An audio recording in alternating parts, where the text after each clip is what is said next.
ছোটবেলায় শুনেছিলাম বা বইয়ে পড়েছিলাম স্বাস্থ্যই সকল সুখের মূল। কথাটা যে এ বয়সে এসে এতটা সত্যি হয়ে যাবে ভাবতেও পারিনি।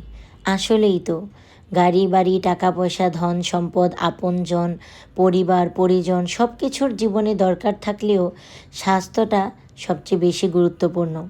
আপনি যতক্ষণ ভালো থাকবেন, যতক্ষণ সুস্থ থাকবেন, ততক্ষণ আপনার গাড়ি বাড়ি টাকা পয়সা আপনজনদের সাথে ভালো ব্যবহার সব কিছুই আপনি পাবেন, ভোগ করতে পারবেন।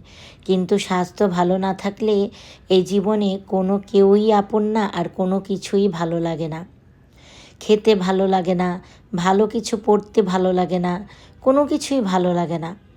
এটা আমি কড়াই গণ্ডায় বুঝতে পেরেছি যখন আমার স্বাস্থ্যটা খারাপ হয়ে গেছে।